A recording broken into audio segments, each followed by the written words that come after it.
नमस्कार दोस्तों। आज अपन मानव जनन वाले चैप्टर को कंप्लीट करने वाले हैं। इससे पहले हमने इसकी दो क्लासें लगाई थी। एक में अपन ने नर जनन तंत्र पढ़ा और दूसरी क्लास में मादा जनन तंत्र के बारे में जाना।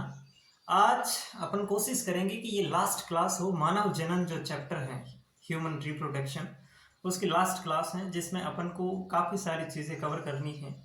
जैसे मैं बताऊं तो युग्मक जनन यानी कि गैमेटोजेनेसिस, जिसमें शुक्राणु जनन, शुक्राणु के निर्माण की प्रक्रिया, अंडाणु जनन, अंडाणु के निर्माण की प्रक्रिया, उसके बाद में निषेचन क्या होता है, फर्टिलाइजेशन क्या होता है, फिर जो भ्रूण बनता है उसका अंतरोपण पढ़ना है, उसके बाद भ्रूणीय परिवर्तन देखना है, आर्तव चक्र यानी कि मेंस्ट्रुअल साइकिल जो मादाओं के अंदर चलता है वो क्या होता है, और लास्ट में अपन बात करेंगे कि लैक्टेशन, पार्चुरेशन वगैरह, ये छोटे छोटे टॉपिक जो हमें आज कवर करने हैं। ठीक है, तो क्लास का थोड़ा सा समय ज़्यादा हो सकता है। मैं कोशिश करूँगा कि इन चीज़ों को इस तरीके से आपके सामने प्रेजेंट करूँ कि आपके दिमाग में भी बिल्कुल स्टेप बाय स्टेप क्लियर होते जाएं और कम से कम चीज़ों के अंदर मैं ज़्यादा से ज़्यादा आपको देने की कोशिश करूँगा। सबसे पहले आज अपन स्टार्ट करने वाले हैं युग्मक जनन। लेकिन इससे भी पहले मैं आपको कुछ बताना चाहूँगा कि जो जननिक परिघटनाएं होती हैं, यानी कि आप मतलब समझ रहे हो, रिप्रोडक्टिव इवेंट्स, जननिक परिघटना, उसके 3 स्टेप होते हैं। ये बेसिक चीजें अगर आपके दिमाग में रहेगी तो आगे का जो चैप्टर है ना, ये पूरा चैप्टर याद रखने में आपको आसानी होगी। इसलिए मैं बताता हूं, जननिक परिघटनाएं जो होती हैं, जननिक परिघटनाएं, इंग्लिश वाले बच्चे लिखोगे रिप्रोडक्टिव इवेंट्स। जननिक परिघटना यानी कि जनन के दौरान कौन कौन से स्टेप होते हैं, एक तरीके से अपन ये समझ सकते हैं। तो जननिक परिघटना अपन 3 भागों में बांटेंगे। एक हम कहेंगे निषेचन पूर्व घटनाएं यानी प्री फर्टिलाइजेशन इवेंट्स, निषेचन पूर्व घटनाएं। दूसरा स्टेप होता है निषेचन और तीसरा होता है निषेचन पश्चात घटनाएं। यानी कि एक है निषेचन, एक निषेचन से पहले जो घटना होती है वो निषेचन पूर्व घटनाएं, और निषेचन के बाद में जो घटना होगी उसको निषेचन पश्चात घटनाएं। ऐसे 3 पार्ट में अपन इसको डिवाइड कर देंगे। निषेचन पूर्व घटनाएं, निषेचन पूर्व घटनाएं, ठीक है। फिर आता है आपका निषेचन, निषेचन, और निषेचन के बाद में जो है वो आपका क्या बनेगा, मतलब कौन सा इवेंट्स आ जाएगा, निषेचन पश्चात घटनाएं, निषेचन पश्चात घटना। ये 3 चीजें आपको ध्यान में रखनी है। एक निषेचन से पहले कौन सी घटना होती है, एक निषेचन खुद, और एक निषेचन के बाद में कौन सी घटना होती है। अब यहाँ पे अगर मैं बताऊं कि कौन कौन सी घटना है जो निषेचन से पहले होती है, यानी कि जो निषेचन पूर्व घटनाएं हैं उसमें कौन कौन से स्टेप आ जाएंगे, तो 2 चीजें आपको ध्यान में रखनी है इसमें। सबसे पहले तो इसमें एक जो आएगा वो आएगा युग्मक जनन। युग्मक जनन यानी कि युग्मकों का निर्माण होना। युग्मकों का निर्माण होना ये निषेचन पूर्व घटना में आता है। और दूसरा जो स्टेप है युग्मकों का स्थानांतरण, युग्मकों का स्थानांतरण,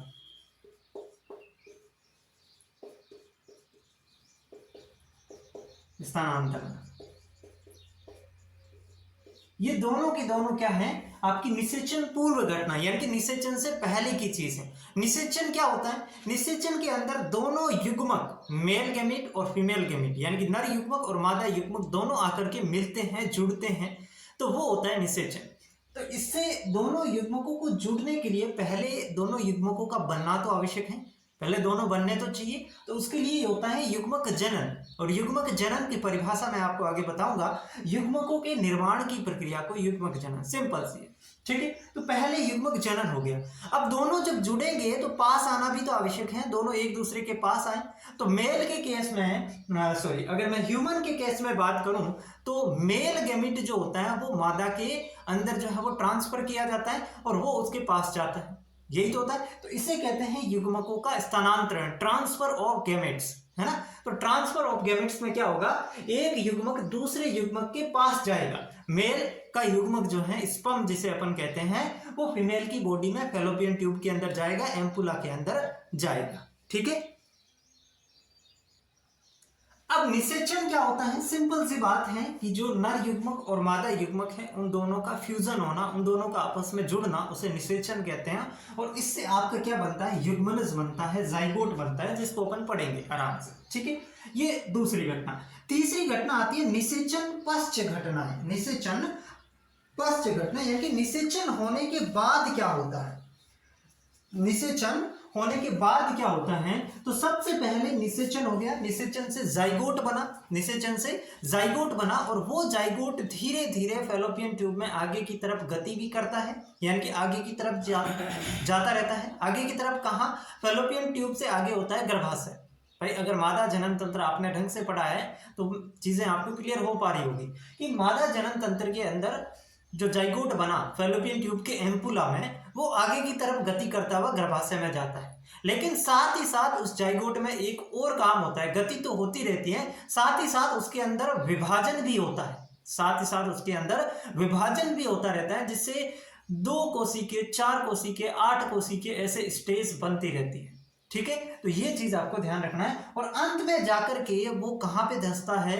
गर्भाशय की एंडोमेट्रियम में जो मोटी परत बनी रहती है उसके अंदर जाके धंस जाता है। और ये हमने कहा था कि उसके अंदर धंसने को अपन कहते हैं अंतरोपण, इम्प्लांटेशन। तो यहाँ पे जो स्टेप होगा वो हो जाएगा भ्रूण अंतरोपण, भ्रूण अंतरोपण, भ्रूण अंतरोपण। ठीक है, एम्ब्रियो इम्प्लांटेशन। भ्रूण अंतरोपण के बाद क्या होगा? जैसे ही उसके अंदर वो आ गया, अब गर्भाशय के अंदर जो है वो उसका परिवर्धन होगा, उसका डेवलपमेंट होगा। एक भ्रूण से जो है वो एक बेबी का निर्माण होगा, तो उसको कहते हैं भ्रूणीय परिवर्धन, भ्रूणीय परिवर्धन। और जैसे ही बेबी का कंप्लीट डेवलपमेंट हो जाएगा, उसके बाद क्या हो जाएगी? प्रसव प्रक्रिया, प्रेगनेंसी हो जाएगी। तो तीसरा जो इसमें स्टेप हो जाएगा वो होता है प्रसव या पार्चुरेशन, प्रसव या पार्चुरेशन।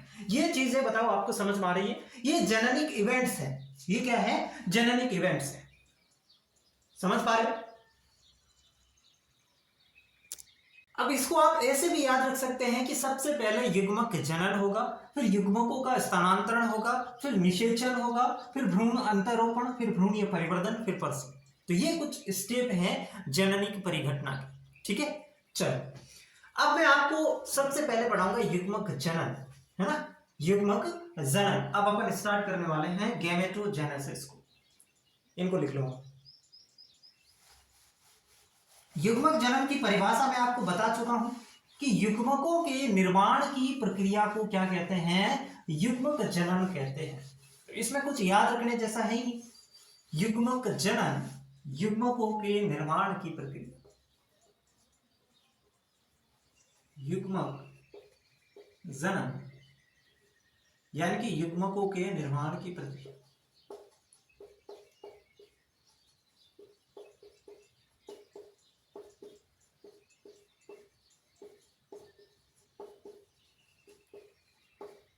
युग्मकों के निर्माण की प्रक्रिया को युग्मक जनन कहते हैं। युग्मक जनन 2 प्रकार का होगा, एक स्पर्मेटोजेनेसिस यानी कि शुक्राणु जनन, और दूसरा oogenesis यानी कि अंडाणु जनन। तो युग्मक जनन कितना प्रकार का होगा? 2 प्रकार का। कौन कौन सा? एक होता है स्पर्मेटोजेनेसिस, स्पर्मेटोजेनेसिस,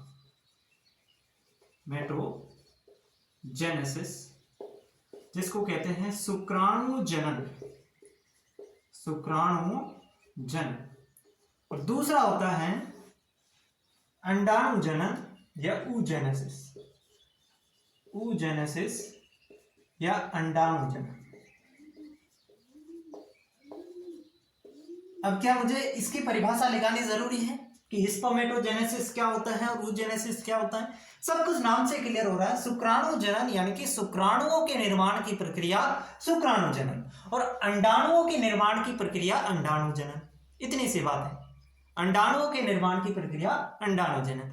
अब ये चीज मैं आपको क्लियर कर चुका हूं कि शुक्राणु का निर्माण कौन करता है? टेस्टिस करता है, वृषण करता है। तो आप अगर इसको और डिटेल में लिखना चाहो तो ऐसे लिख सकते हैं कि नर के अंदर वृषणों के द्वारा शुक्राणु के निर्माण की प्रक्रिया को शुक्राणु जनन, और वर्षण यानी कि टेस्टिस में भी शुक्राणु का निर्माण कौन करता है? शुक्रजनक नलिका करती है। ये चीज हम नर जनन तंत्र में पढ़ चुके हैं। अंडाणु का निर्माण कौन करता है? अंडाशय करता है। मादा के अंदर जो प्राथमिक जननांग के रूप में अंडाशय होता है वो अंडाणु का निर्माण करता है। इतनी बातें आपको समझ में आ गई। अब देखो, अब कुछ विशेष बातें इनके अंदर अपन पढ़ लेते हैं। जैसे कि अगर मैं शुक्राणु जनन की बात करूं तो नर के अंदर जो शुक्राणुओं का निर्माण है वो आफ्टर प्यूबर्टी होता है, यानी कि यौवनावस्था के बाद शुरू होता है। शुरुआत में आप कैसी, जैसे छोटे बच्चे को देख लो तो उसके अंदर शुक्राणु का निर्माण नहीं होगा, एक पर्टिकुलर स्टेज आएगी उसके बाद में शुक्राणु का निर्माण आरंभ होता है। और फिर अगर एक बार स्टार्ट हो गया शुक्राणु निर्माण, फिर वो उसकी पूरी जिंदगी भर चलेगा, है ना। नर के अंदर शुक्राणु का निर्माण एक स्टेज पे आके शुरू होता है, उसको कहते हैं आफ्टर प्यूबर्टी, यौवनावस्था के बाद शुरू होता है। लेकिन फिर एक बार शुरू होने के बाद वो वृद्धावस्था तक चलता है, या फिर मैं यूं कहूं कि उस व्यक्ति की आखिरी सांस तक जो है वो शुक्राणु का निर्माण होता रहेगा। हाँ, बाद में कम पड़ जाएगा, शुक्राणु की संख्या में, मात्रा में, क्वालिटी में, सब कुछ जो है वो कमी हो जाएगी, लेकिन निर्माण जो है वो जिंदगी भर होता रहता है एक बार शुरू होने के बाद। लेकिन अगर मैं बात करूं अंडाणु जनन की, तो अंडाणु जनन जो है वो यौवनावस्था के बाद शुरू नहीं होता। एक मादा के अंदर, एक लड़की के अंदर जो अंडाणु का निर्माण है वो मां के गर्भ में से ही शुरू हो जाता है, यानी कि जब वो गर्भावस्था के अंदर उसका डेवलपमेंट होता है उस समय ही उसके अंदर अंडाणुओं के निर्माण शुरू हो जाते हैं। और ये जो है ये जिंदगी भर नहीं चलते। अंडाणु का निर्माण जो है वो एक लेडी के अंदर 40 से 50 साल की उम्र में स्थायी रूप से रुक जाता है, उसके बाद अंडाणुओं का निर्माण नहीं होगा। ठीक है, तो ये एक इसके अंदर डिफरेंस है कि यह यौवनावस्था के बाद शुरू होता है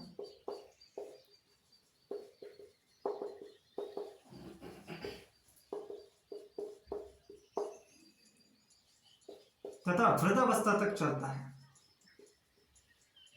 वृद्धावस्था तक चलता है।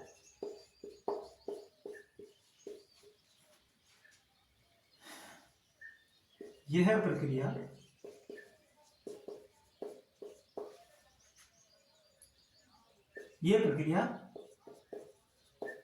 गर्भावस्था के दौरान ही शुरू हो जाती है।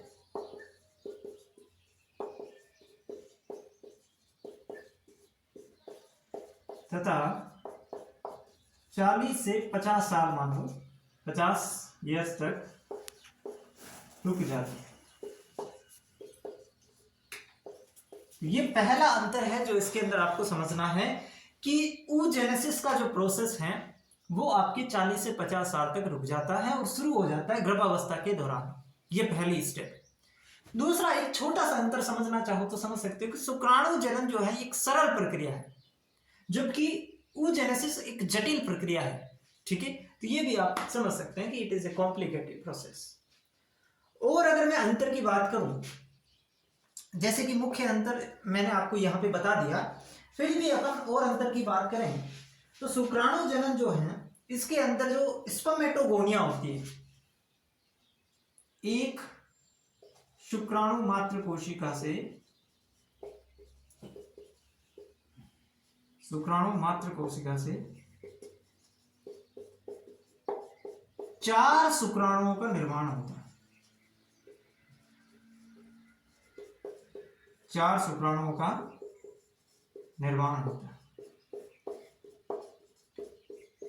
जबकि यहां पे जो एक अंडाणु मात्र कोशिका होगी, अंडाणु मात्र कोशिका से केवल एक अंडाणु का निर्माण होगा, केवल एक अंडाणु का निर्माण होता है।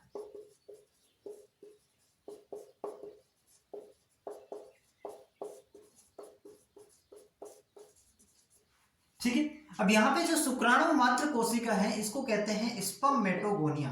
हिंदी में लिखूं तो इसको अपन कहते हैं स्पर्मेटोगोनिया।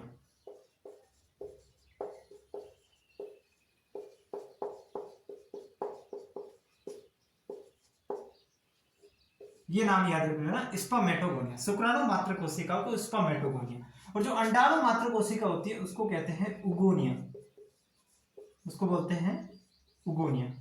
ठीक है, तो ये नाम भी आप याद रख लेना, स्पर्मेटोगोनिया और उगोनिया। अब एक स्पर्मेटोगोनिया से 4 शुक्राणु बनेंगे, लेकिन एक उगोनिया से केवल एक ही अंडाणु बनेगा। ठीक है, तो ये भी डिफरेंस याद रख लेना।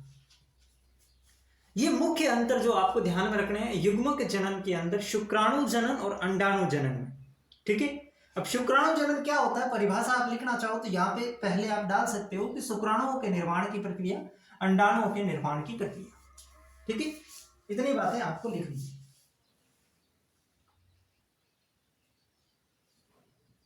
इतनी बातें आपको समझनी है।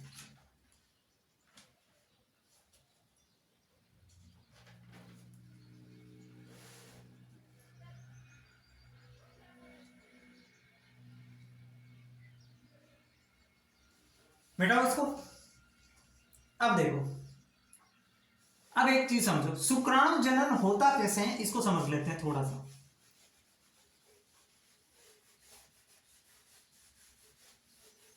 शुक्राणु जनन होता कैसे है? सबसे पहले शुक्राणु होता कहां पे है? शुक्राणु कहां पे होता है, मतलब शुक्राणु का निर्माण कहां पे होता है? टेस्टिस में। टेस्टिस के अंदर कहां पे होता है? शुक्रजनक नलिकाओं में। और शुक्रजनक नलिकाओं के अंदर जो पाई जाती है वो पाई जाती है स्पर्मेटोगोनिया, शुक्राणु मात्र कोशिका, उससे बनेगी। तो सबसे पहले यहां पे होगी शुक्राणु मात्र कोशिका, शुक्राणु मात्र कोशिका, जिसको अपन स्पर्मेटोगोनिया कह सकते हैं, स्पर्मेटोगोनिया कह सकते हैं। और इसी का नाम जो है वो मेल जर्म सेल है, मेल जर्म सेल। ये कोशिका जो होती है ये 2n होती है। कैसी होती है? द्विगुणित होती है।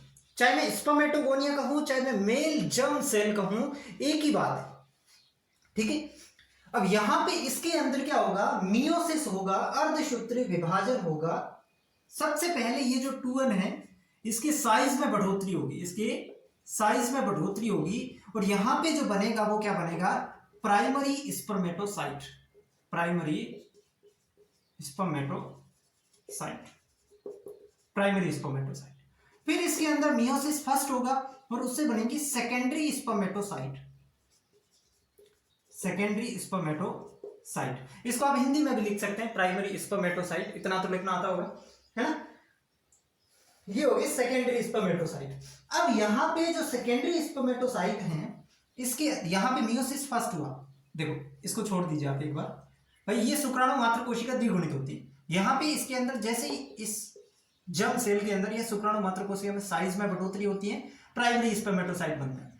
फिर प्राइमरी स्पर्मेटोसाइट के अंदर मियोसिस फर्स्ट होगा, मियोसिस फर्स्ट होगा और सेकेंडरी स्पर्मेटोसाइट। फिर यहां पे जो सेकेंडरी स्पर्मेटोसाइट है इसके अंदर होगा मियोसिस 2, मियोसिस सेकेंड, और यहां पे बनेगा आपका स्पर्मेटिड, स्पर्मेटिड। और स्पर्मेटिड जो होता है इसको हिंदी में कहते हैं शुक्राणु पूर्व, हिंदी में बोलते हैं शुक्राणु पूर्व।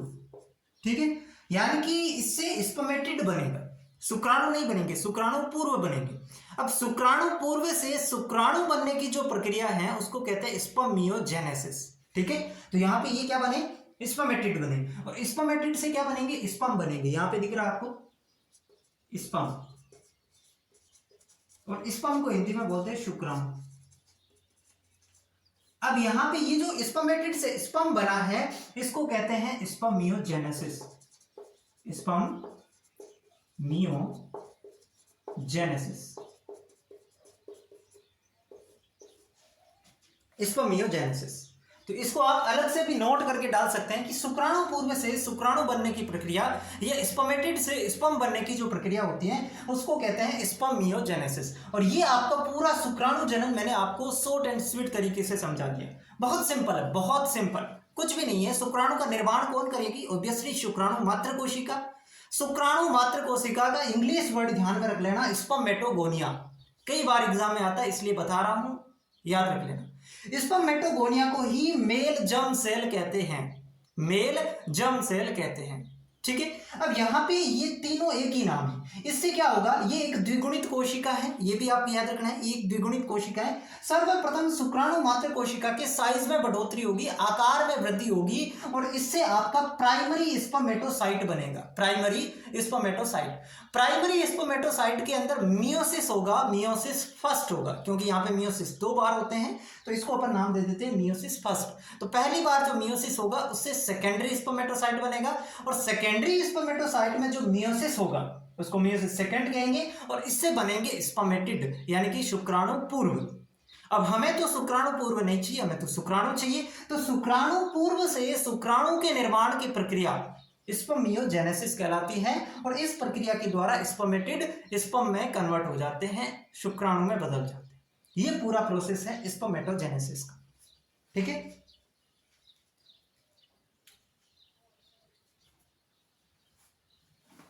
इतनी बातें आप लिख लो।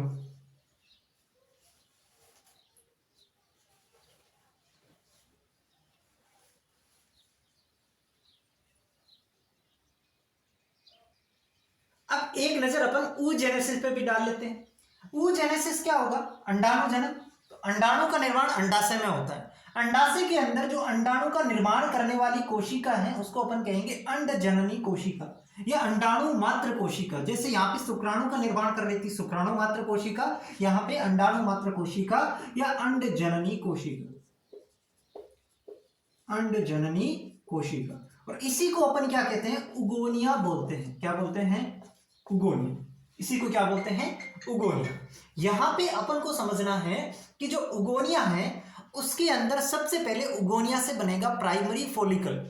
क्या बनेगा, primary follicle. Primary follicle, primary follicle से निर्माण होगा सेकेंडरी फॉलिकल का। ठीक है, प्राइमरी फॉलिकल, उससे सेकेंडरी फॉलिकल, फिर इससे जो है वो आपका टर्सरी फॉलिकल बनेगा। फॉलिकल को हिंदी में कहते हैं पुट्टिका, पुट्टिका। ठीक है, primary follicle, secondary follicle, tertiary follicle और उसके बाद में बनेंगी आपकी Graafian follicle. Graafian follicle, Hindi में लिख लो ग्राफियन पुट्टिका।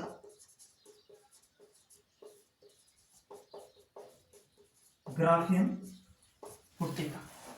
ठीक है, तो यहां पे आपको यहां पे चीजें समझनी है कि अंडजननी कोशिका जो है, उगोनिया जो है, उससे सबसे पहले प्राइमरी फॉलिकल, प्राइमरी फॉलिकल से सेकेंडरी फॉलिकल, उसके बाद टर्सरी फॉलिकल और उसके बाद ग्राफियन फॉलिकल। अब अपन को इसकी स्ट्रक्चर देखनी है कि प्राइमरी फॉलिकल क्या होता है, सेकेंडरी फॉलिकल क्या होता है, टर्सरी फॉलिकल क्या होता है, ग्राफियन फॉलिकल क्या होता है।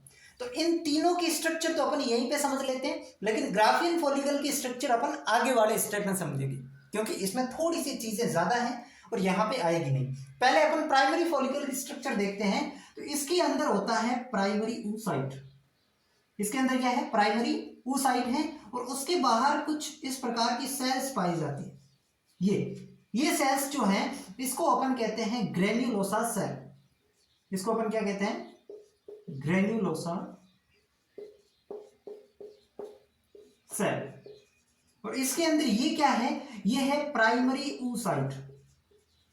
प्राइमरी oocyte, ये आपका प्राइमरी फॉलिकल की स्ट्रक्चर है। ये आपके प्राइमरी फॉलिकल की स्ट्रक्चर है। अंदर प्राइमरी oocyte है और प्राइमरी oocytes के बाहर कुछ कोशिकाओं का आवरण पाया जाता है।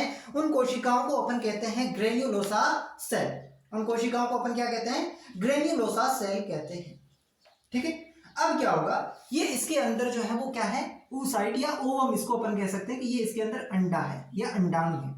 ठीक है, अब सेकेंडरी फॉलिकल के अंदर क्या होगा, वही स्ट्रक्चर, ये इसके अंदर ओवम है ना, ये इसके अंदर ओवम या प्राइमरी oocytes, इसके बाहर ये फॉलिकल सेल और इसके बाद एक लेयर और आ जाती है। देखो ये दोनों चीज सेम है, इसको मैं वापस नहीं लिखाऊंगा, एक लेयर और आ जाती है, इसको अपन कहते हैं थीका। इसको अपन क्या कहते हैं, थीका। ठीक है, इसको अपन कहते हैं थीका। तो ये सेकेंडरी फॉलिकल की स्ट्रक्चर हो जाएगी। टर्सरी फॉलिकल के अंदर क्या होगा, यही चीज रहेगी, उसके बाहर ये रहेगी और उसके बाद ये जो थीका है, ये थीका 2 लेयर में कन्वर्ट हो जाती है। एक थीका एक्सटर्ना, ये क्या हो जाएगी, थीका एक्सटर्ना, पूरा नाम लिखना आपको, और अंदर वाली थीका इंटरना। समझ पा रहे हैं मेरी बातें? बहुत आसान है, ठीक है। ध्यान से एक बार फिर से समझो। प्राइमरी फॉलिकल के अंदर क्या होगा? अंदर होगा अंडाणु, और अंडाणु के बाहर कुछ कोशिकाओं का आवरण पाया जाएगा जिसको अपन ग्रेन्युलोसा सेल कहेंगे। तो इन दोनों का जो कंबाइंड मिक्सचर होगा उसको प्राइमरी फॉलिकल या प्राथमिक पुट्टिका कह देंगे, ठीक है। उसके बाद मैंने कहा सेकेंडरी फॉलिकल, तो वो तो अंदर ओवम तो है ही, प्राइमरी oocyte तो अंदर है ही, उसके बाद फॉलिकल सेल जो ग्रेन्युलोसा सेल है वो भी है, लेकिन इसके बाद एक और लेयर आ जाती है, वो है थीका। थीका परत अगर बाहर आ जाए तो वो सेकेंडरी फॉलिकल हो जाएगा। और टर्सरी फॉलिकल के अंदर क्या होगा? ये जो थीका लेयर है ये और दो पार्ट में डिवाइड हो जाती है, थीका एक्सटर्ना और थीका इंटरना, तब वो टर्सरी फॉलिकल में आ जाता है। धीरे धीरे जो है ये पुट्टिका का क्या हो रहा है? परिपक्वन हो रहा है। और सबसे मैच्योर स्टेज होती है इसकी ग्राफियन फॉलिकल। ग्राफियन फॉलिकल आने के बाद उसमें से अंडाणु जो है वो बाहर निकलता है, ठीक है। अंडाणु का परिपक्वन हो रहा है इसके अंदर, समझिए इस बात को। पहले आप इसका स्क्रीनशॉट ले लीजिए।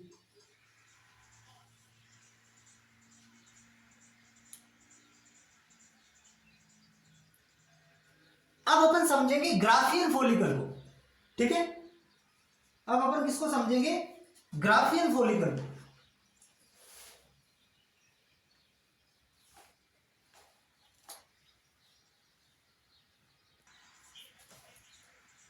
इसको मिटा रहा हूं मैं, सारे मिटा रहा हूं। अपन को ग्राफियन फॉलिकल समझना है ना।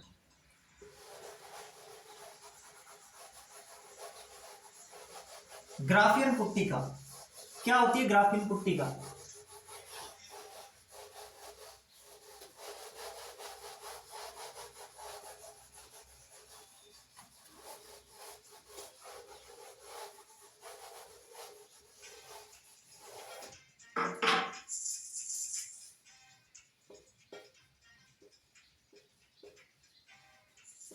ग्राफियन पुट्टिका। सबसे पहले ग्राफियन पुट्टिका की अपन स्ट्रक्चर देख लेते हैं। सबसे अंदर इसके अंदर वही क्या हो जाएगा? सेकेंडरी oocyte हो जाएगा। उसके बाहर मतलब बहुत सारी लेयर होती है इसके अंदर।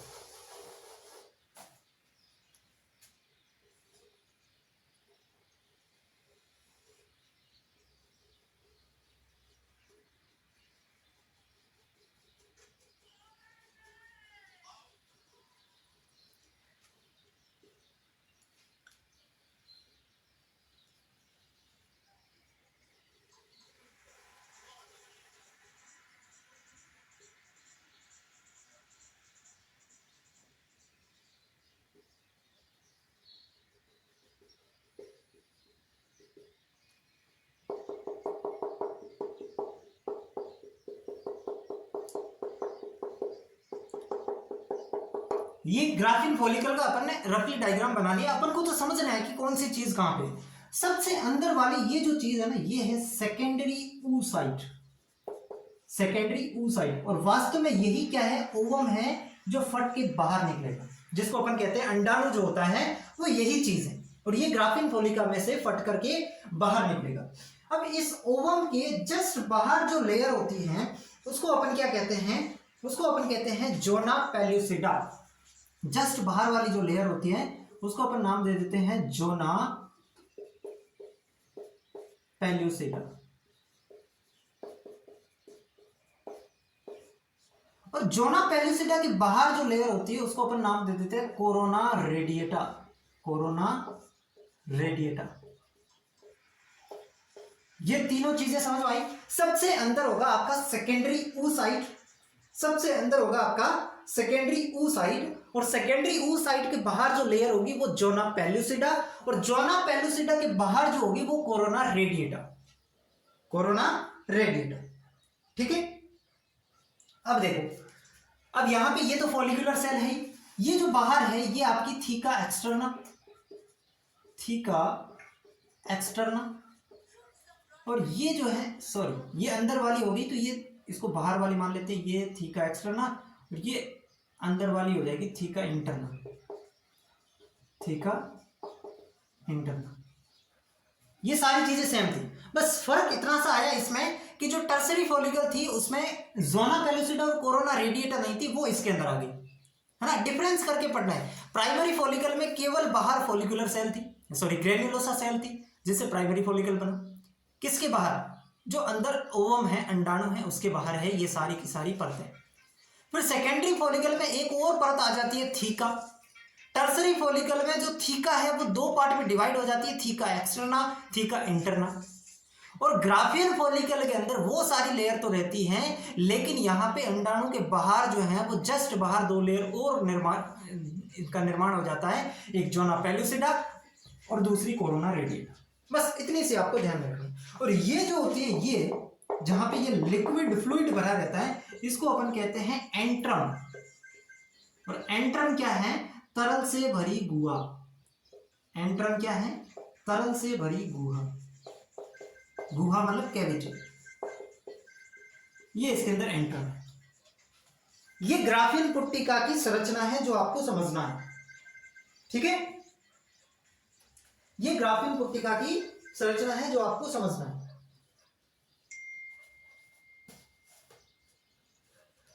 अब देखो, ग्राफियन पुट्टिका जो है ये एक परिपक्व अंडाशय पुट्टिका है ना? मैंने बताया था कि ये क्या है, एक परिपक्व अंडाशय पुट्टिका है। और परिपक्व होने की वजह से जब इसकी ग्राफियन पुट्टिका जब फटेगी तो इसमें से अंडाणु बाहर निकलेगा, ठीक है?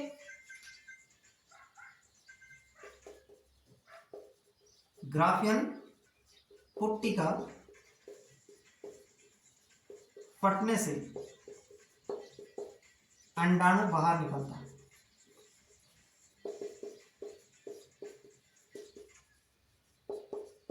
और इस प्रक्रिया को कहते हैं अंडोत्सर्जन। अंडोत्सर्जन, ओव्यूलेशन। ग्राफियन पुट्टिका के फटने से अंडाणु बाहर निकलता है और इसको कहते हैं अंडोत्सर्जन या ओव्यूलेशन। इसको क्या कहते हैं?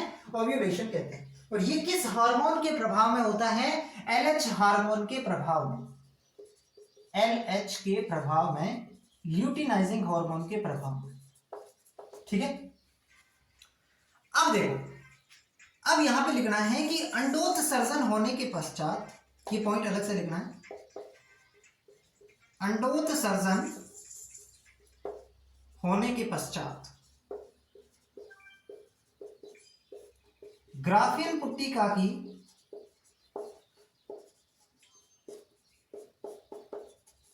शेष बची सेल्स एक येलो कलर की बॉडी का निर्माण करती हैं। येलो कलर बॉडी का निर्माण करती हैं।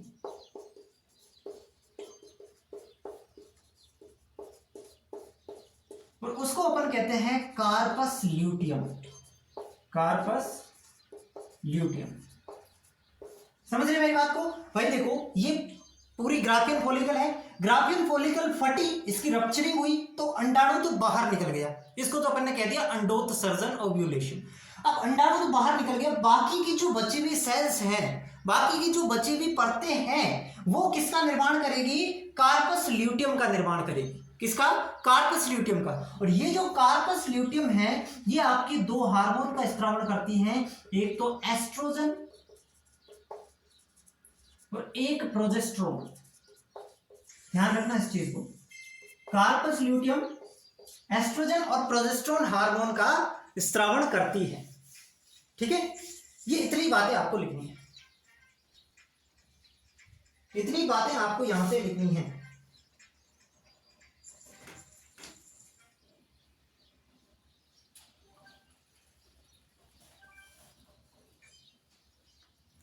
लिख ली?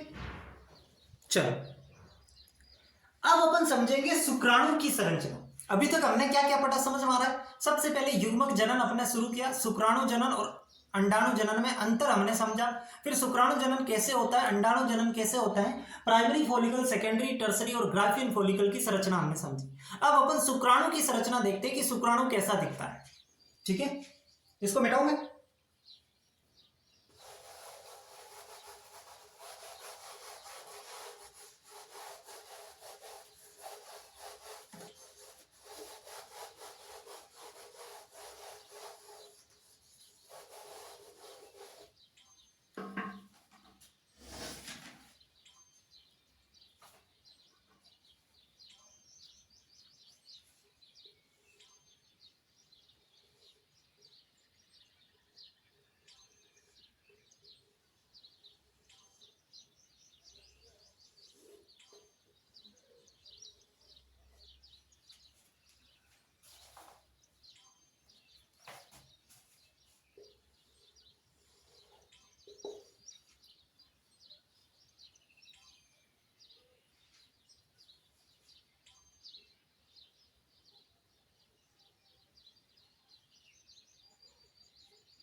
तो डायग्राम आप अपने हिसाब से बना लेना, मैंने बस आपको समझाने के लिए ठीक ठाक डायग्राम आपके सामने बना दिया।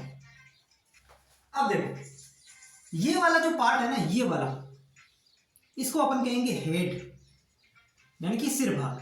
ये वाला जो पार्ट है इसको अपन कहेंगे नेक, और ये वाला जो पार्ट है इसको अपन कहेंगे टेल। ठीक है, सबसे पहले तो ये बेसिक हमने इसको डिवाइड कर दिया कि ये वाला पार्ट हेड, ये इसका नेक और ये इसकी टेल।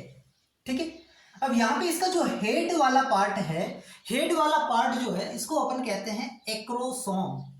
क्या कहते हैं? एक्रोसोम। एक्रोसोम यानी कि हेड वाला जो पार्ट है उसको अपने एक्रोसोम कह दिया। और एक्रोसोम जो होता है ये गोल्जी बॉडी का रूपांतरण होता है, गोल्जी बॉडी का रूपांतरण, यानी कि इसका निर्माण किससे होता है? गोल्जी बॉडी से होता है। शुक्राणु के अंदर जो एक्रोसोम भाग है या हेड वाला पार्ट है उसका निर्माण किससे होता है? गोल्जी बॉडी से। जबकि इसकी जो पूंछ है, टेल है, इसका निर्माण किससे होता है? सेंट्रियोल, सेंट्रियोल यानी कि तारककाय, तारककाय से निर्मित। तो पहली बात ये क्लियर होगी, इसकी पूंछ तो बनी होती है तारककाय से, सेंट्रियोल से, जबकि इसका हेड वाला पार्ट एक्रोसोम जो है ये गोल्जी बॉडी से निर्मित होता है। इतनी बात समझ में आ रही? चलो, अब यहां पे ये जो एक्रोसोम है इसका सिर भाग है, हेड वाला पार्ट है, इससे 3 प्रकार के एंजाइम निकलते हैं, 3 प्रकार के एंजाइम इससे निकलते हैं। ठीक है, एक्रोसोम के अंदर 3 प्रकार के एंजाइम निकलते हैं। वो एंजाइम कौन से हैं?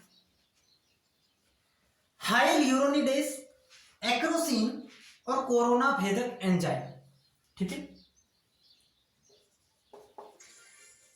हाइल्यूरोनिडेज,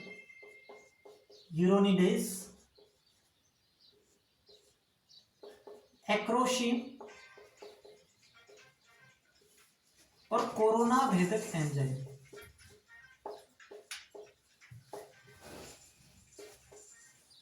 ये 3 प्रकार के एंजाइम इसके अंदर पाए जाते हैं। अब आप कहेंगे सर ये एंजाइम क्या काम करते हैं? तो जब शुक्राणु अंडाणु को भेदेगा तो इसका हेड वाला पार्ट ऐसे अंदर जाएगा, तो ये उस अंडाणु की जो भित्तियां हैं उनको, या जो परतें हैं उनके भेदने में सहायता करते हैं। ये प्रकार के एंजाइम अपन कह सकते हैं अंडाणु के अंदर शुक्राणु के प्रवेश में सहायता करते हैं।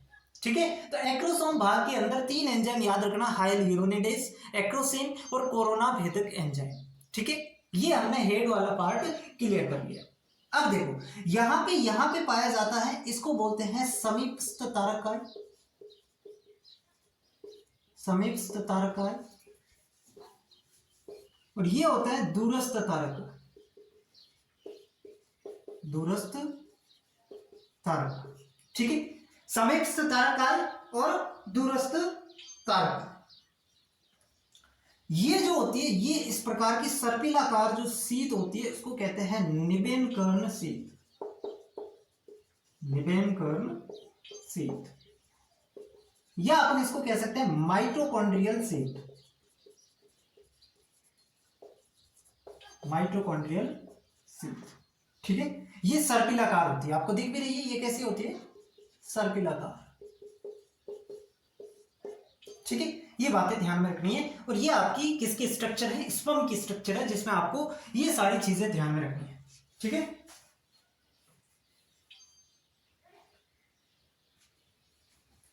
ठीक है, इतनी बातें समझ आ रही? अब एक पॉइंट और लिख लेना यहां पे कि मैन चैट क्या होती है? मैन चैट,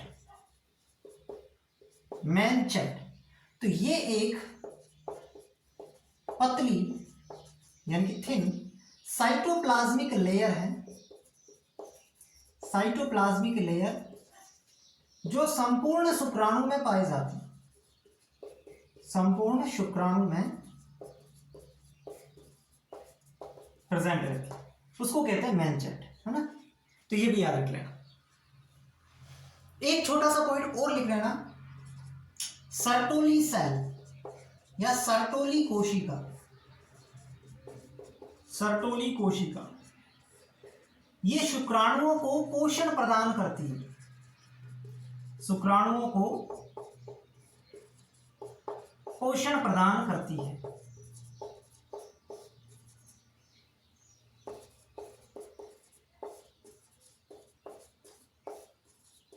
ठीक है, ये बातें आपको यहां पे समझनी है। ये हमने पढ़ा क्या, हेडिंग तो लगाई नहीं, शुक्राणु की संरचना, शुक्राणु की संरचना, स्ट्रक्चर ऑफ स्पर्म, ये लिख लो। इतनी बातें आपको इसमें समझनी है।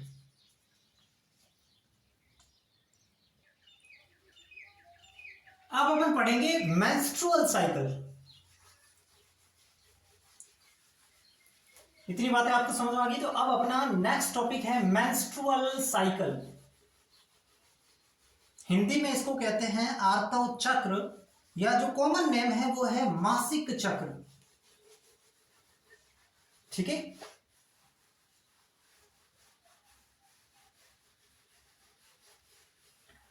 सबसे पहले तो ये देखना है कि मासिक चक्र होता क्या है। Menstrual cycle, menstrual cycle Hindi में कहते हैं मासिक चक्र या आर्तव चक्र। देखो, मासिक चक्र क्या होता है, जो प्राइमेट्स मादाएं होती हैं, प्राइमेट्स की मादाएं जो होती हैं, उनके जनन पथ में जो चक्रीय परिवर्तन होते हैं उसको अपन मेंस्ट्रुअल साइकिल कहते हैं। ठीक है, तो लिख लो, प्राइमेट्स जंतुओं में, अपन भी जंतु में आते हैं, तो प्राइमेट्स जंतुओं में, प्राइमेट्स जंतुओं की मादा में, जंतुओं की मादा के जनन पथ में होने वाले चक्रीय परिवर्तन,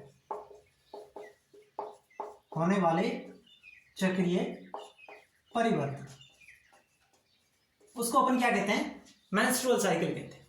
मेंस्ट्रुअल साइकिल की अवधि कितनी होती है, यानी कि इसकी जो अवधि है वो मानी गई है 28 दिन आइडियल है, प्लस माइनस 1 दिन हो सकता है, ये इसकी अवधि मानी गई है।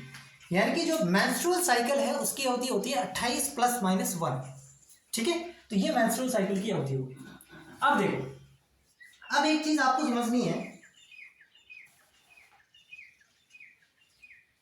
कि सबसे पहले होने वाला मासिक चक्र है ना, कुछ बातें हैं जो आप लिख लेना। सबसे पहले होने वाला मासिक चक्र,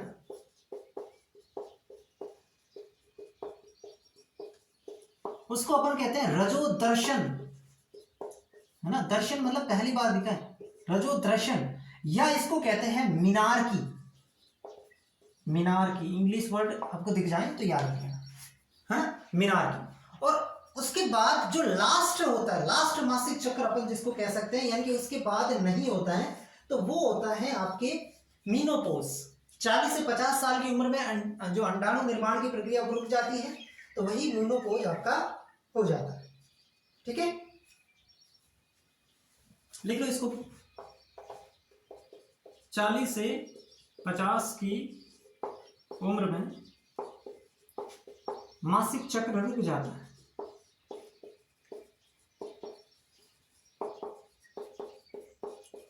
इसको कहते हैं रजोनिवर्ती, रजोनिवर्ती, ये इंग्लिश में कहते हैं मीनोपोज, मीनोपोज नहीं लिखा, नीचे लिख देते हैं, वैसे कोई नहीं, मीनोपोज। ठीक है, तो ये कुछ कॉमन बातें हैं मेंस्ट्रुअल साइकिल के बारे में, कि प्राइमेट्स जंतु की मादा की जनन पथ में जो चक्रीय परिवर्तन होते हैं उसको मेंस्ट्रुअल साइकिल कहते हैं। अवधि इसकी 28 दिन की होती है, प्लस माइनस 1 लेके चल सकते हैं। सबसे पहले होने वाला मेंस्ट्रुअल साइकिल या मासिक चक्र रजोदर्शन मीनार्की कहलाता है। और ये जो मेंस्ट्रुअल साइकिल है, मासिक चक्र है, वो 40 से 50 की उम्र में स्थायी रूप से रुक जाता है, जिसको अपन रजोनिवर्ती या मीनोपोज कहते हैं। ठीक है, मीनोपोज कहते हैं। मासिक चक्र में होता क्या है, मासिक चक्र में क्या होता है, गर्भाशयी एंडोमेट्रियम, गर्भाशयी एंडोमेट्रियम तथा कुछ रक्त वाहिनियों का टूटकर योनि से होते हुए बाहर आना।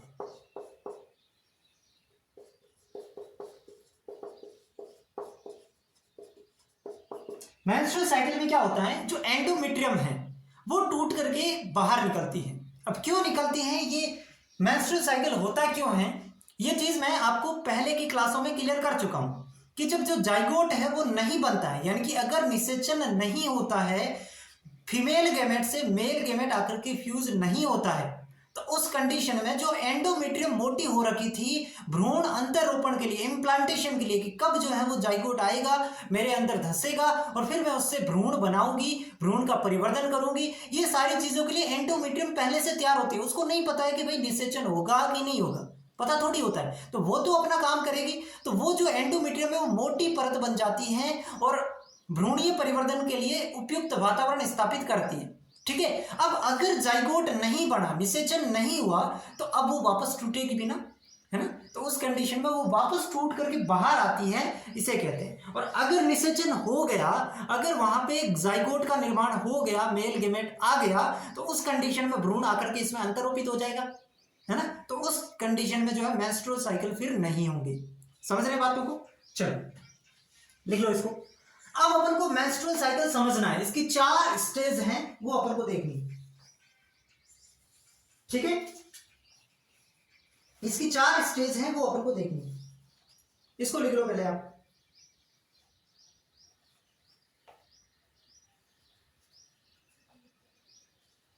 बेटा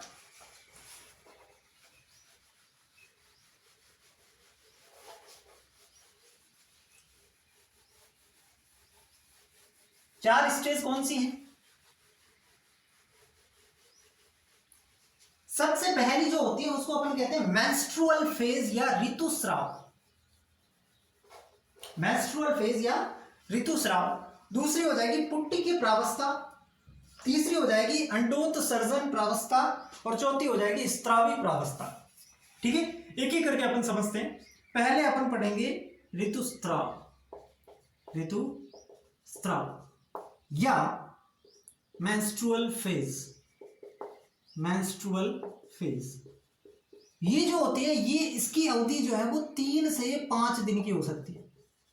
इसमें होता क्या है, ब्लीडिंग होना, ब्लीडिंग होना, यानी कि ब्लीडिंग जो है वो नॉर्मली 3 से 5 दिन तक चलती है, कभी 3, 4, 5 ये इसके आसपास रहती है, तो इसको अपन कहते हैं मेंस्ट्रुअल फेज या ऋतुस्राव।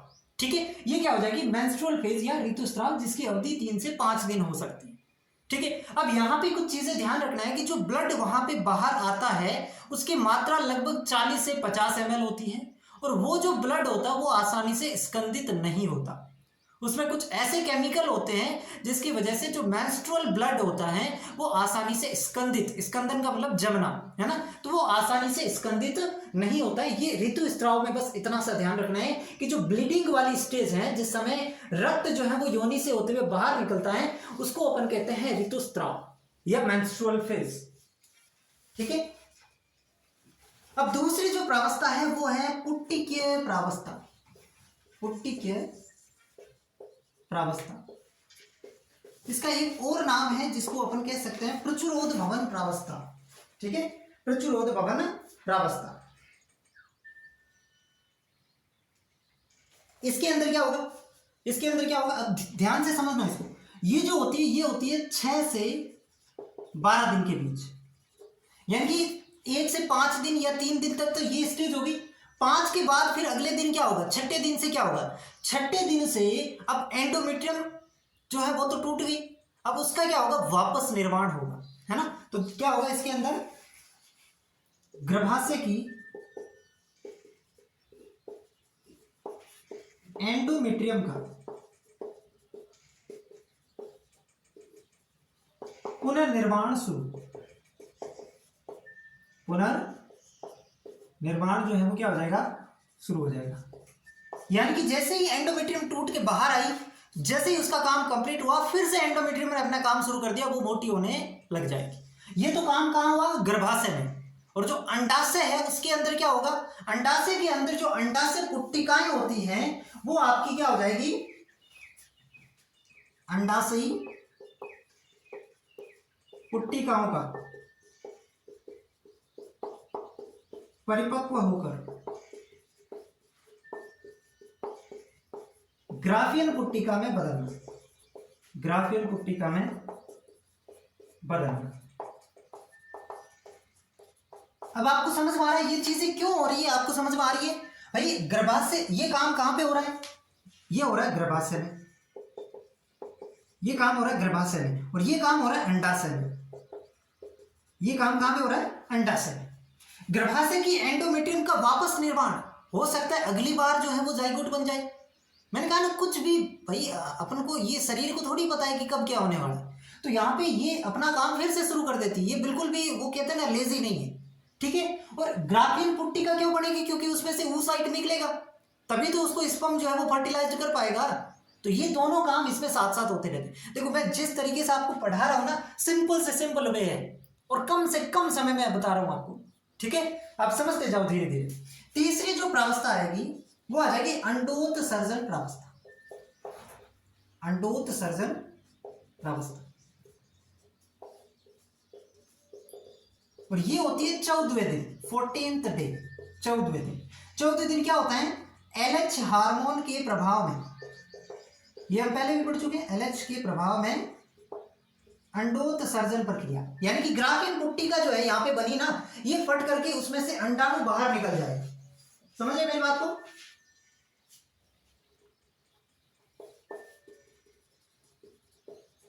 ग्राफियन पुट्टिका फटती है और अंडाणु बाहर निकल जाता है। अंडाणु क्या हो जाता है? रिलीज हो जाता है।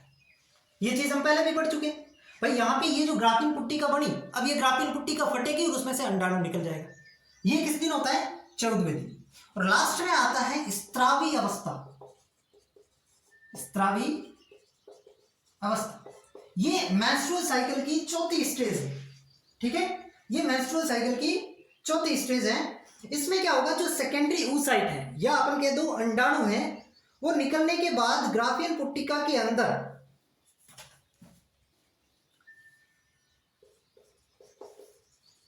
ग्राफियन पुट्टिका से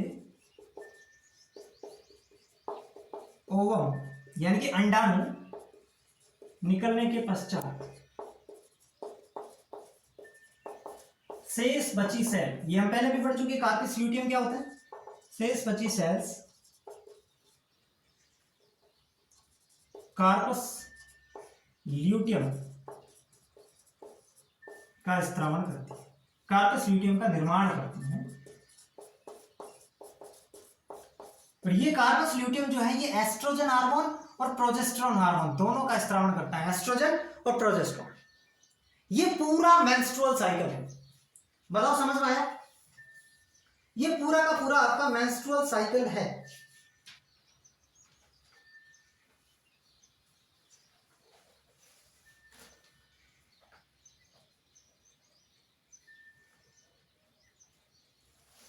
ठीक है, फिर से समझो एक बार कि समझ में आ गया? है बहुत आसान, कुछ भी नहीं है, बहुत सिंपल सा है। मेंस्ट्रुअल साइकिल क्या होता है? प्राइमेट्स मादाएं जो होती है उनके जनन पथ में जो चक्रीय परिवर्तन होते हैं। अब वो चक्रीय परिवर्तन कौन से, ये आपको समझ पा रहे हैं? अंडा से एंडोमेट्रियम का बनना, टूटना, अंडाणु का निकलना, ग्राफियन पुट्टिका फटना, कार्पस ल्यूटियम का निर्माण होना, ये सारे के सारे जो है वो चक्रीय परिवर्तन होते हैं जनन पथ में। तो उसको तो अपन कहते हैं मेंस्ट्रुअल साइकिल। अवधि कितनी होती है? इस टोटल के अंदर कितना प्रोसेस में टाइम लगता है? 28 दिन का। ठीक है सर। उसके बाद ये मेंस्ट्रुअल साइकिल होता क्या है? तो एंडोमेट्रियम का टूट करके ब्लड जो बाहर आता है, ब्लड के साथ बाहर आती है, वो ये सिंपल भाषा में क्या है? मेंस्ट्रुअल साइकिल है। फिर हमने कहा कि मेंस्ट्रुअल साइकिल में 4 स्टेज होती है, 4 स्टेप होते हैं। 28 दिन को हम 4 अलग अलग भागों में बांट लेंगे, समझ रहे हैं? 28 दिन को 4 अलग अलग भागों में बांट लेंगे। पहले के जो 5 दिन है या 3 दिन है, कभी 3 होते कभी 5 होते हैं, तो वो कोई फिक्स नहीं होता। उसको अपन कहेंगे ऋतुस्राव, यानी कि जिस प्रोसेस में, इस प्रोसेस के अंदर जिस ड्यूरिंग में, जिस समय काल के अंदर ब्लीडिंग होती है, योनि के माध्यम से एंडोमेट्रियम टूट करके बाहर आती है, उसको अपन ने ऋतुस्राव नाम दे दिया। ठीक है, इतनी बात समझ आ रही? अब जैसे ही एंडोमेट्रियम टूट के बाहर आ गए, तो वापस से इसका निर्माण भी तो जरूरी है, क्योंकि हो सकता है अगली बार जाइगोट का निर्माण हो जाए, अगली बार जो फीमेल गेमेट है उससे मेल गेमेट आकर के मिल जाए, और अगर मेल गेमेट आके मिल गया, जाइगोट बन गया, तो वो कहाँ इम्प्लांट होगा, उसका इम्प्लांटेशन कहाँ होगा। अगर एंडोमेट्रियम ने अपनी तैयारी पूरी नहीं की, वो मोटी नहीं हुई, तो वो कहाँ पे इम्प्लांटेशन होगा, नहीं हो पाएगा। इस वजह से जैसे ही एक बार एंडोमेट्रियम टूट के बाहर आई, वो फिर से उसका निर्माण शुरू हो जाता है। तो जो सेकंड स्टेज है पुट्टी के प्रावस्था, उसमें दो काम होते हैं साथ साथ, एक अंडाशय में, एक गर्भाशय में। गर्भाशय में तो क्या होगा, एंडोमेट्रियम जो टूटी वो वापस उसका पुनः निर्माण शुरू हो जाता है, ताकि अगली बार अगर नर स्पर्म जो मेल गेमेट स्पर्म है वो अगर फर्टिलाइज्ड कर दे ओवम को और जाइगोट बन जाए, तो यहाँ पे इम्प्लांट हो सके। और अगर नहीं हुआ, सॉरी, यहाँ पे दूसरा काम अंडाशय के अंदर क्या होता है, जो अंडाशय पुट्टिकाएं हैं वो ग्राफियन पुट्टिका में बदलना शुरू हो जाती है। वो क्या हो जाती है, ग्राफियन पुट्टिका में बदलना शुरू हो जाती है। क्यों, क्योंकि ओवम रिलीज तो करना है, ओवम रिलीज होगा तभी तो वहां पे क्या होगा, तभी तो वहां पे जो है उसको क्या करेगा, फर्टिलाइज्ड कर पाएगा। ठीक है, तो ये दो काम पुट्टी के प्रावस्था। फिर अंडोत्सर्जन प्रावस्था, अंडोत्सर्जन प्रावस्था जो 14वें दिन होती है, इसमें क्या होता है, जो आपकी ग्राफियन पुट्टिका बनी पुट्टी के प्रावस्था में, अब ग्राफियन पुट्टिका बनी इसलिए ताकि उसमें से अंडाणु बाहर निकल सके, है ना, तो वहां पे यहाँ पे क्या हो जाएगा, ग्राफियन पुट्टिका में अंडाणु जो है वो फट करके बाहर निकल जाएगा, और इसको अपन कहते हैं अंडोत्सर्जन। फिर आती है स्त्रावी प्रावस्था, जैसे ही ग्राफियन पुट्टिका से सेकेंडरी oocyte निकल गया, अंडाणु निकल गया, तो ग्राफियन पुट्टिका की जो बची हुई सेल्स है वो कार्पस ल्यूटियम का निर्माण करेगी, एस्ट्रोजन और प्रोजेस्टेरोन हार्मोन का स्त्रावण करेगी। ये सारी चीजें हैं, ठीक है, ये सारी चीजें आपको ध्यान में रखनी है। समझ भाई, एक चीज यहां पे ये लिख लेना कि मेंस्ट्रुअल साइकिल तो प्राइमेट्स में होता है, नोट लगा के लिख लेना कि जो नॉन प्राइमेट्स मादाएं होती हैं, नॉन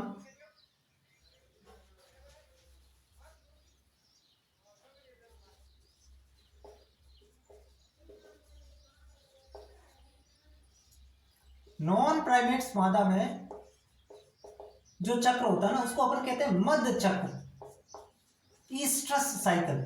जैसे प्राइमेट्स के अंदर मेंस्ट्रुअल साइकिल या मासिक चक्र होता है ना, उसी प्रकार नॉन प्राइमेट्स मादा के अंदर अलग नाम है, उसको मध्य चक्र कहते हैं, वो अपन को नहीं पढ़ना है।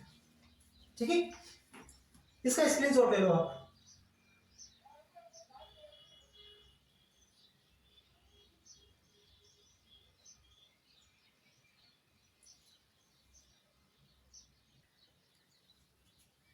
चलो अब अपन आगे बढ़ते हैं, थके तो नहीं, इसमें क्या थकना यार, कितना इंटरेस्टिंग चैप्टर है ना। अब अपन पढ़ेंगे निषेचन। अब क्या पढ़ेंगे, निषेचन।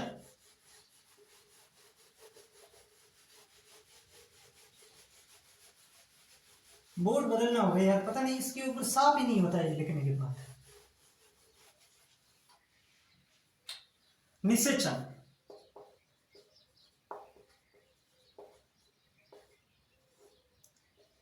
निषेचन क्या होता है, सबको ही पता है कि मेल गेमेट और फीमेल गेमेट आकर आपस में फ्यूज हो जाते हैं, तो उसको निषेचन कहते हैं। तो शुक्राणु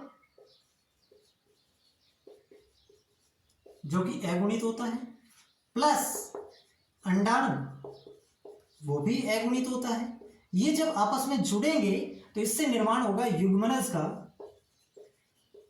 जिसको कहते हैं जाइगोट, और ये होता है आपका 2n। ये कैसा होता है, 2n। ठीक है, लेकिन होता 2n है और एक कोशिकीय होता है, एक कोशिकीय।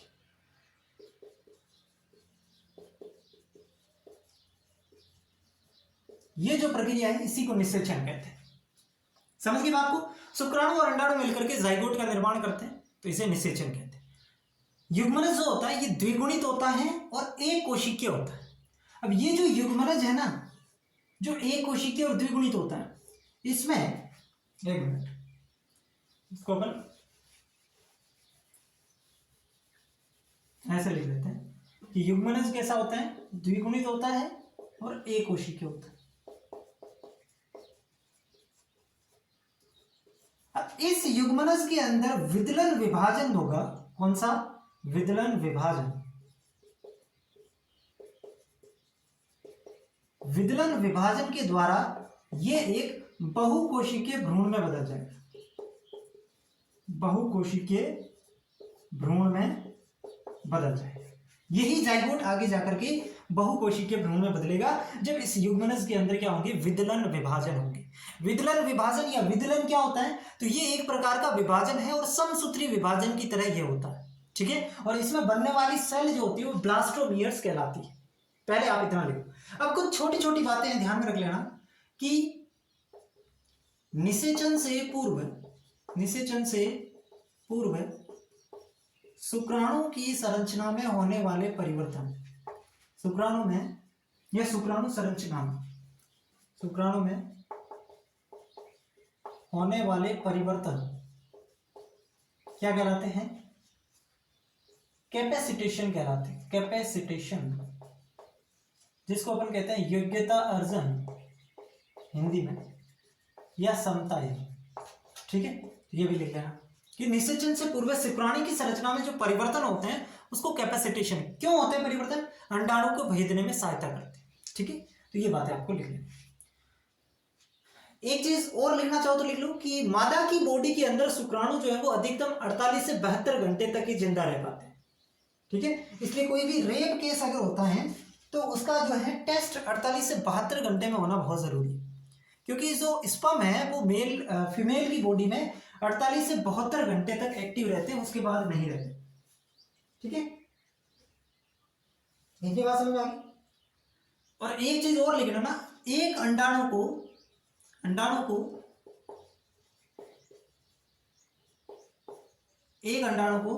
या एक अंडाणु में केवल एक शुक्राणु ही प्रवेश कर सकता है।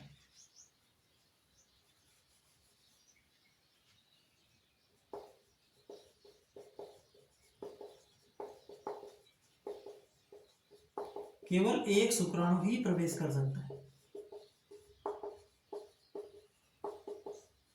इससे ज्यादा नहीं, ठीक है। उसके लिए भी प्रॉपर मैकेनिज्म होती है, जैसे ही एक शुक्राणु प्रवेश करता है फिर दूसरा नहीं प्रवेश कर पाएगा, ठीक है। तो ये लिख लो। अब इसमें होता क्या है उसको अपन समझेंगे। भाई युग्मनज बन गया, जाइगोट बन गया। अब इसके अंदर विदलन विभाजन से बहुकोशिकीय भ्रूण कैसे बनेगा, इस मैकेनिज्म को अपन देखने वाले, है ना। इस मैकेनिज्म को अपन देखने वाले। पहले इसका आप जो है वो स्क्रीनशॉट ले लो।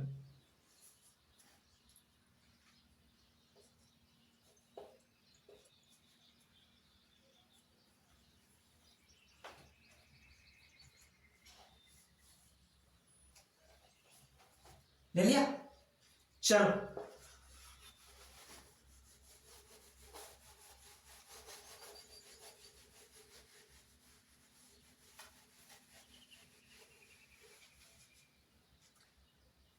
इसमें लिखना है कि भ्रूण गर्भाशय में मोरूला स्टेज में प्रवेश करता है, मोरूला स्टेज में प्रवेश करता है। और मोरूला स्टेज होती है ये 8 से 16 कोशिकीय अवस्था होती है, 8 से 16 कोशिकीय अवस्था, समझ रहे। जाइगोट बना, जाइगोट एक कोशिकीय होता है, उसमें विदलन होगा, विदलन विभाजन होगा और उससे 2 कोशिका, 4 कोशिका, 8 कोशिका, और 8 कोशिका या 16 कोशिका तक जो अवस्था बनती है उसको अपन कहते हैं मोरूला अवस्था। उसको क्या कहते हैं, मोरूला अवस्था। और भ्रूण जो है वो गर्भाशय के अंदर मोरूला अवस्था में प्रवेश करता है। पहली बात क्लियर। दूसरी बात, मोरूला स्टेज के अंदर प्रवेश कर लिया। अब देखो गर्भाशय में ग्लाइकोजन प्रचुर, ये जो मोरूला स्टेज है भ्रूण की, अब ये गर्भाशय के अंदर जैसे ही प्रवेश करेगी वहां पे ग्लाइकोजन प्रचुर जो है इसको न्यूट्रिशन मिलेगा। क्या मिलेगा, ग्लाइकोजन प्रचुर न्यूट्रिशन मिलेगा। और उस कंडीशन में ये जो है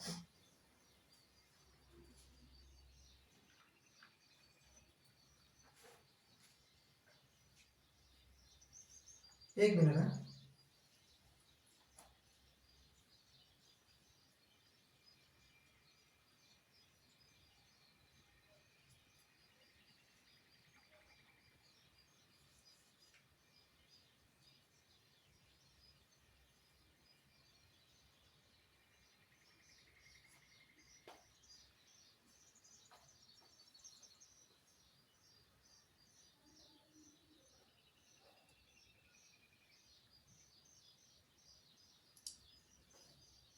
कावितेशन। गर्भाशय में ग्लाइकोजन प्रचुर पोषक पदार्थ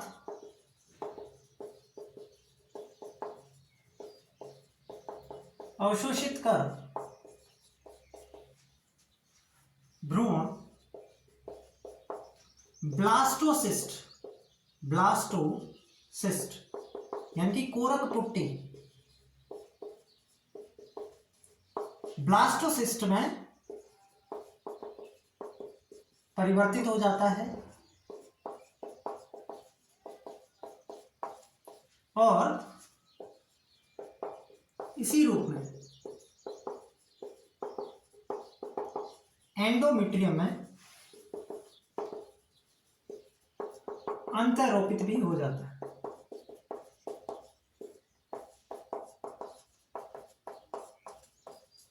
दोनों बातें समझ पा रही है?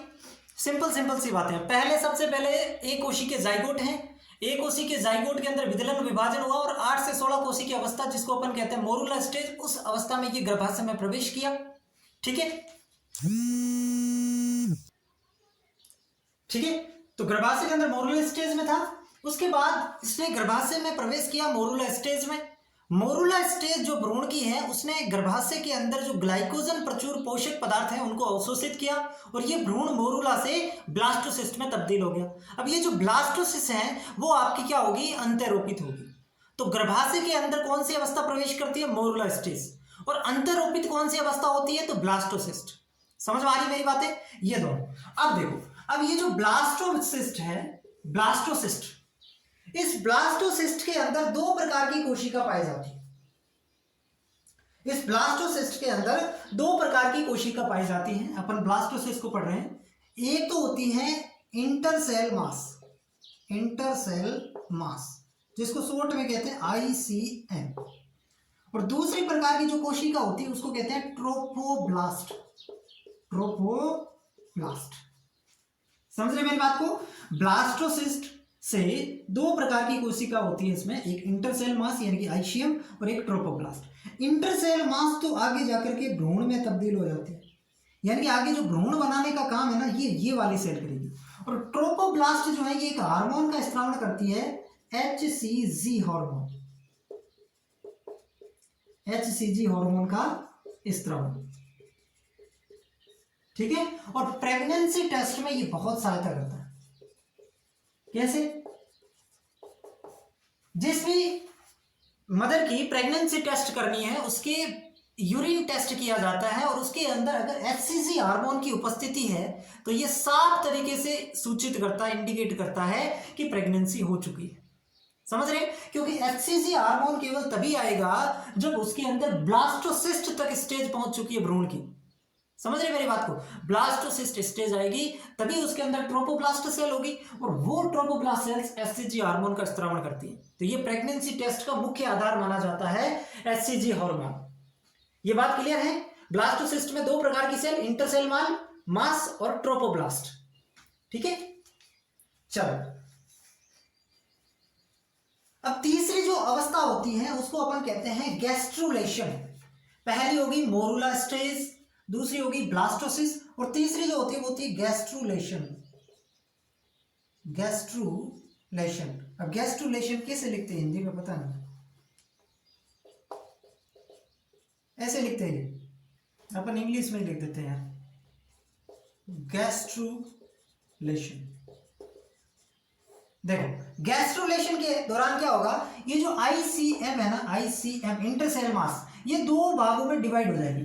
ऊपर वाली तो एपीब्लास्ट, ठीक है, और नीचे वाली हाइपोब्लास्ट।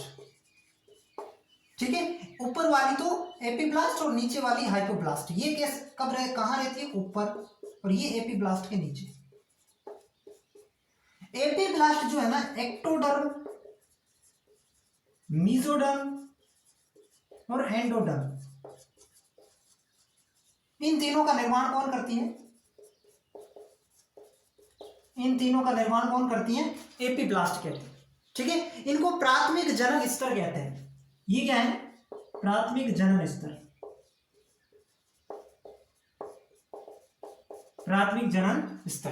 ठीक है, समझ रहे हैं?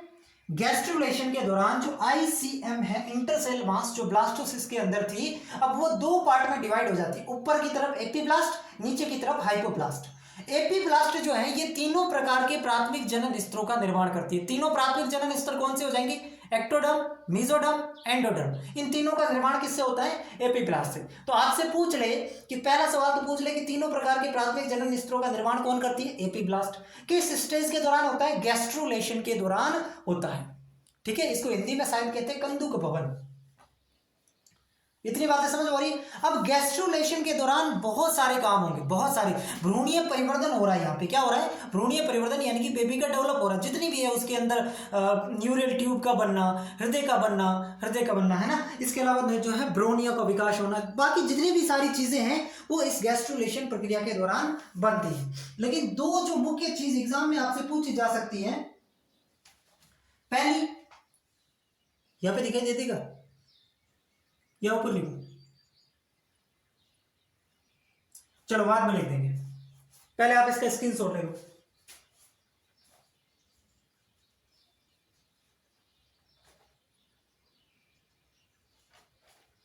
ले लिया? मिटाओ इसको।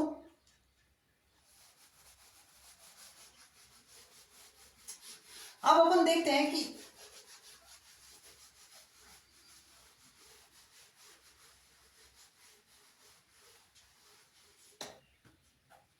छोटा सा पॉइंट है, भ्रूणीय परिवर्तन के दौरान,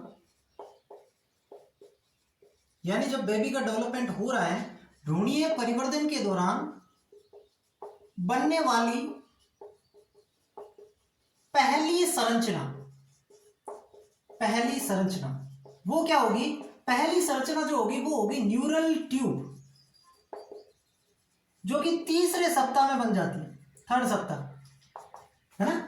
प्रेगनेंसी के थर्ड सप्ताह जो वीक होता है उसके अंदर ये बन जाती है न्यूरल ट्यूब। तो आपसे कोई पूछ ले पहली संरचना कौन सी होगी, तो न्यूरल ट्यूब। और आपसे पूछ ले कि पहला अंग कौन सा होगा, पहला अंग कौन सा होगा, तो वो होता है हृदय, हार्ट। ठीक है, दोनों बातें क्लियर।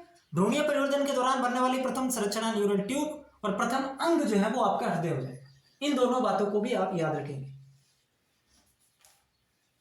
इन दोनों बातों को भी याद रखेंगे।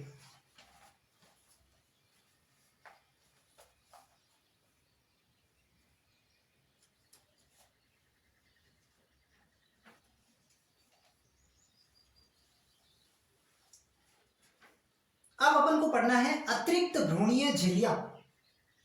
अतिरिक्त भ्रूणीय झिल्लियां, बेटा उसको।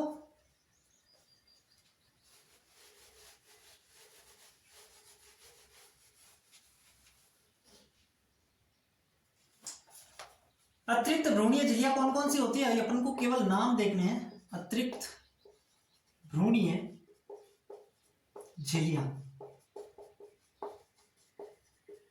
इसमें एक तो होती है आपकी कोरियन, एक तो होती है कोरियन झिल्ली। ठीक है, एक इसके अंदर हो जाएगी आपकी एमनियन,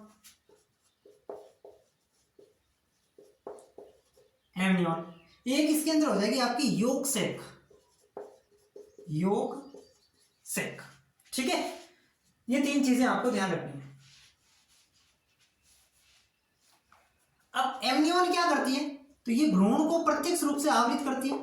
भ्रूण को प्रत्यक्ष रूप से आपसे पूछ ले कौन सी झिल्ली आवृत करती है, तो एमनियन प्रत्यक्ष रूप से आवृत करती है।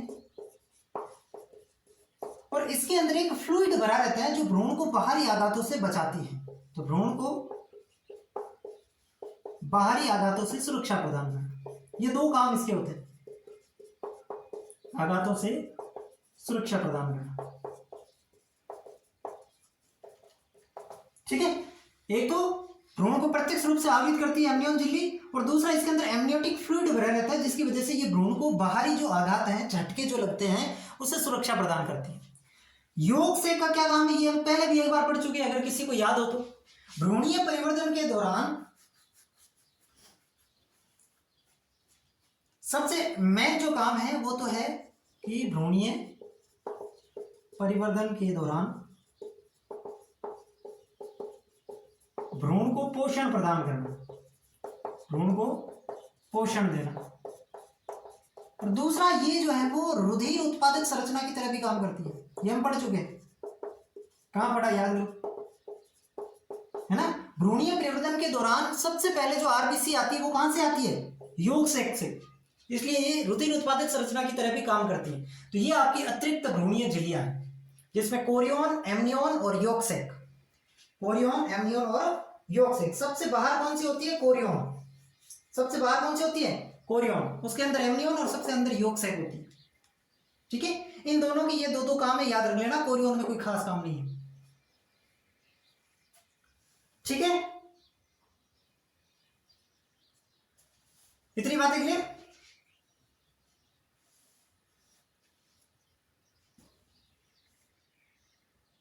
चलो अब बस 5 मिनट का और खेल है। अब अपन को क्या पढ़ना है, एक तो पढ़ना है प्लेसेंटा क्या होता है, एक अपन को पार्चुलेशन क्या होता है, एक लैक्टेशन क्या होता है। 2-2 मिनट का है सारी चीजें, 2-2 मिनट की बस। सबसे पहले अपन पढ़ लेते हैं प्लेसेंटा, प्लेसेंटा जिसको हिंदी में कहते हैं अपरा। ये क्या होता है, ये है एक डिस्क नुमा संरचना जो गर्भाशय भित्ति में धंसा रहता है, गर्भाशय भित्ति में धंसा रहता है।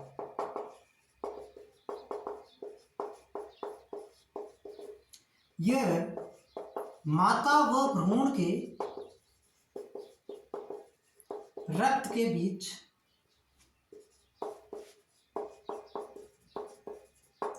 पोषक पदार्थों व उत्सर्जी पदार्थों के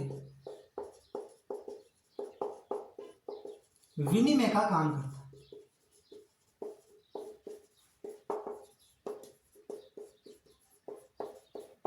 ठीक है, तो ये एक डिस्क नुमा संरचना है जो गर्भाशय की भित्ति में धंसी भी रहती है। और ये क्या काम करती है कि मान लो बेबी को न्यूट्रिशन चाहिए तो माँ की ब्लड में से वो न्यूट्रिशन निकाल करके बेबी के ब्लड में चला जाएगा। और बेबी के ब्लड में अगर कोई एक्सक्रीटरी प्रोडक्ट है, उत्सर्जी संरचना है, उत्सर्जी पदार्थ है, तो वो माँ के ब्लड में मिला दिए जाते हैं ताकि वो जो है वो माँ के ब्लड में तो अपने आप प्यूरिफाई होते रहेंगे। समझ रहे मेरी बातों को। तो ये काम किसका होता है, अपरा का। ठीक है, प्लेसेंटा का। अब प्लेसेंटा में कौन कौन से हार्मोन होते हैं ये हम ऑलरेडी पढ़ चुके हैं एंडोक्राइन वाले जो ग्लैंड वाले चैप्टर में, तो बार बार अपन यहाँ पे टाइम खराब नहीं करेंगे। ठीक है, अब एक चीज आपको देखनी है कि कई बार इसमें पूछ सकता है कि प्लेसेंटा के प्रकार कौन से होते हैं, तो अपन पढ़ लेते हैं इसके टाइप्स ऑफ प्लेसेंटा। नाम याद रख लेना केवल, अगर आ जाए एग्जाम में तो अपन फिर क्या है भेड़े भेड़े नहीं हो, मतलब समझते हो, भेड़े भेड़े नहीं हो। इसमें एक होता है deciduous type, deciduous type, Hindi में कहते हैं पाती आकार, हिंदी में कहते हैं पाती प्रकार, आकार जो पाती प्रकार। एक हो जाएगा इसमें हीमोकोरियोनिक, हीमोकोरियोनिक टाइप। ठीक है, और एक हो जाएगा मेटाडिस्कोइडल टाइप। ये 3 प्रकार याद रख लेना। वैसे तो पूछेगा नहीं लेकिन पूछ ले भी तो फिर अपन को दिक्कत नहीं आनी चाहिए। ये प्लेसेंटा डन भाई।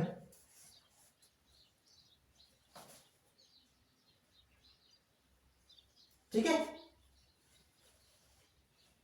बेटाओ बस प्लेसेंटा खत्म।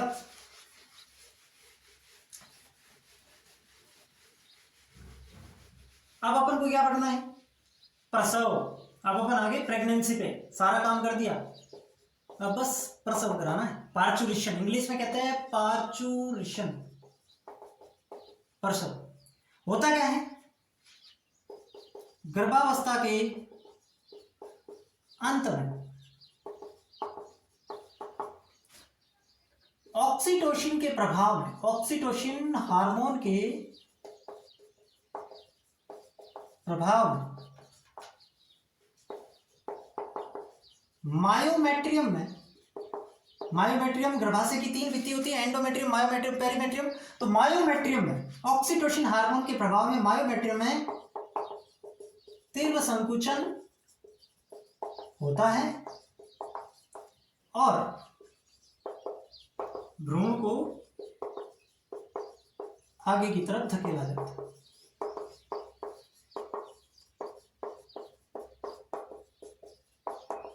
आगे की तरफ धकेल दिया जाता है और आगे की तरफ सर्वाइकल प्लग टूटेगा और शिशु बाहर निकल जाएगा। बस इतना सा काम है। प्रसव की अवधि, सबसे पहले तो गर्भावस्था की जो अवधि होती है ना वो कितनी होती है? 9 मंथ होती है या 38 वीक होती है। ठीक है, तो ये भी कई बार पूछ ले कि गर्भावस्था की अवधि कितनी होती है? 9 मंथ या 38 वीक। ये प्रसव। अगला होता है लैक्टेशन। लैक्टेशन क्या होगा भाई? भाई अब प्रसव हो गया, बेबी ने जन्म ले लिया, अब उसको शुरुआती अवस्थाओं में भाई पोषक पदार्थ जो है वो अपन की जैसे रोटी वगैरह तो नहीं खाएगा सब्जी में चूर के, है ना? तो वो जो है वो माँ के स्तनों से दुग्ध, जो ग्रंथियां होती है उससे दुग्ध स्त्रावण होगा और उससे उसको पोषण मिलेगा। ठीक है, तो लैक्टेशन आप समझ चुके होंगे। लैक्टेशन क्या होता है? दूध का निर्माण, यही तो होता है लैक्टेशन।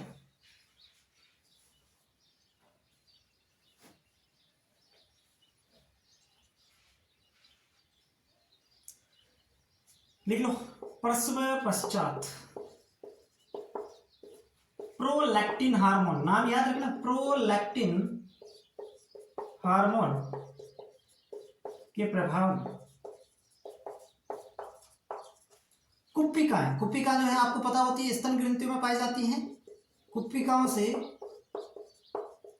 दुग्ध स्त्रावण या निर्माण, एक ही बात है, होता है तथा ऑक्सीटोसिन के प्रभाव में